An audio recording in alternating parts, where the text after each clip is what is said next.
बिस्मिल्लाहिर्रहमानिर्रहीम। अस्सलाम वालेकुम। मियां नवाज़ शरीफ ने तबरी जंग बजा दिया। इस्टेब्लिशमेंट के साथ वो वॉर जोन में दाखिल हो गए।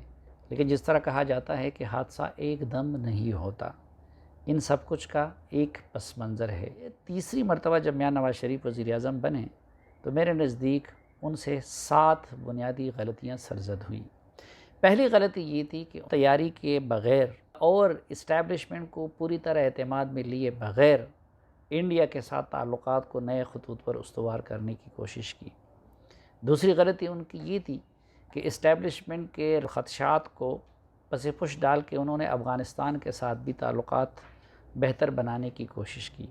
तीसरी गलती उनकी ये थी कि उन्होंने जनरल परवेज़ मुशर्रफ के ख़िलाफ़ गद्दारी का मुकदमा कायम कर लिया। चौथी गलती उनकी ये थी कि सीपैक की वजह से उन्होंने सारे अंडे चीन के बास्केट में डाल दिए और अमेरिका को नाराज़ किया। एक और गलती उनकी ये थी, यानी पांचवी गलती, कि यमन के मसले पर उन्होंने सऊदी अरब और यूएई जैसे मोहसिनों और दोस्तों को नाराज़ किया। छठी गलती उनकी ये थी कि उन्होंने पार्टी और पार्लियामेंट को रत्ती भर अहमियत नहीं दी, बल्कि पार्टी तो अमलन सस्पेंड रही। और सातवीं गलती ये थी कि जब इस्टेब्लिशमेंट के साथ जरदारी साहब का तनाव पैदा हुआ तो उन्होंने जरदारी साहब को तनहा छोड़ दिया।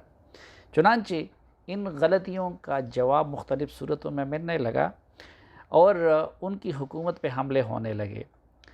पहला हमला जनरल राहील शरीफ साहब के दौर में उनकी हुकूमत पे इमरान खान साहब और तारिक कादरी साहब के धरनों की सूरत में हुआ। दूसरा हमला उन पे डॉन लीक्स की सूरत में हुआ और तीसरा हमला उन पे इस्लामाबाद लॉकडाउन या फिर इस्लामाबाद पर हमले की सूरत में हुआ। लेकिन जनरल राहील शरीफ साहब के दौर में बहरहाल मियां नवाज़ शरीफ साहब सरवाइव कर गए।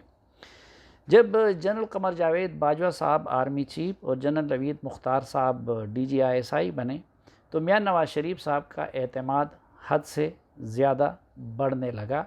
और यहाँ पे उनसे एक गलती ये हुई कि जनरल राहील शरीफ साहब के दौर में उनके साथ जो कुछ हुआ था उसका बदला उन्होंने जनरल कमर जावेद बाजवा साहब के दौर में चुकाने की कोशिश की।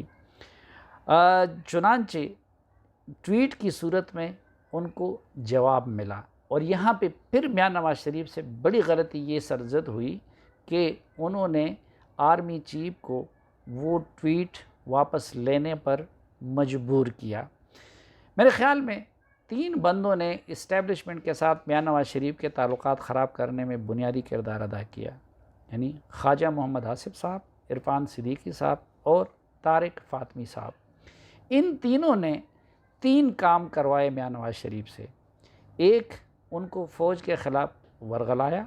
दूसरा, नवाज़ शरीफ साहब को बावर कराते रहे कि वो तैयब एर्दोगान और पाकिस्तान तुर्की है। और तीसरा, चौधरी निसार अली ख़ान और उन जैसे लोगों से मियां नवाज़ शरीफ को दूर किया। हालांकि ख़ुद ख्वाजा आसिफ साहब ने उसके बाद वो काम शुरू किया जिसके लिए माजी में वो चौधरी निसार को इल्ज़ाम देते रहे। नवाज़ शरीफ साहब की नाअहली के बाद मेरे ख़्याल में मुस्लिम लीग नून की क़यादत से 3 गलतियाँ सरज़द हुई। पहली गलती इंतखाबात से पहले थी, जब शहबाज शरीफ साहब ये उम्मीद लगा बैठे कि उनको वज़ीर आज़म तस्लीम कर लिया जाएगा, लेकिन दूसरी पार्टी ये यकीन करने को तैयार नहीं थी कि मियां नवाज़ शरीफ साहब के बग़ैर कोई काम कर सकेंगे। दूसरी गलती इलेक्शन के बाद मुस्लिम लीग नून की क़यादत से ये सरज़द हुई कि उन्होंने ये ख़याल किया कि पंजाब की हुकूमत उनको दे दी जाएगी और इसी लालच में मुस्लिम लीग नून की क़यादत असम्बलियों में बैठने पर आमादा हुई।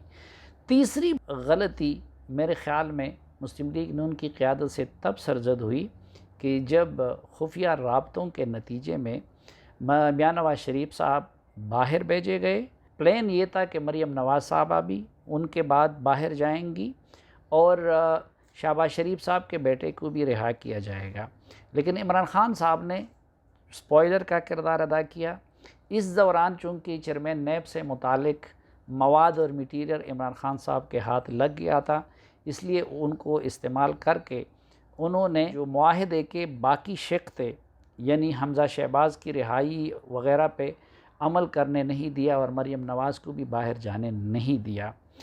चुनांचे एक पार्टी को शिकवा है कि नवाज़ शरीफ साहब और मरीम नवाज़ की खामोशी को तोड़ के शहबाज शरीफ ने अपना वादा पूरा नहीं किया, जबकि नवाज़ शरीफ साहब ये समझते हैं कि इतना कुछ बर्दाश्त करने के बावजूद और इतनी ज़्यादा ताबेदारियों के बावजूद और एक्सटेंशन को वोट देने के बावजूद उनको माफ़ नहीं करवाया गया, इसलिए वो मैदान में निकल आए और तबले जंग बजा डाला।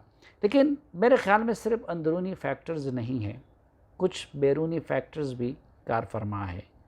और तासुर ये है कि दो इस्लामी ममालिक और एक दोस्त ताकत, वो इस वक्त उसकी हमदर्दियाँ अपोजिशन के साथ है, और दूसरी तरफ दो इस्लामी ममालिक और एक आलमी ताकत की हिमायत या हमदर्दियाँ वो मौजूदा सेटअप के साथ हैं, और कुछ न कुछ ये बैरूनी फैक्टर भी कार फरमा है।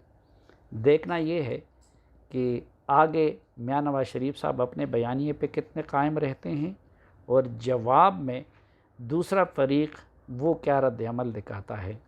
इन हवालों से भी आपको ख़बर भी देंगे और तज्ज़िया भी करेंगे अगर ज़िंदगी रही अगले वीडियोज़ में।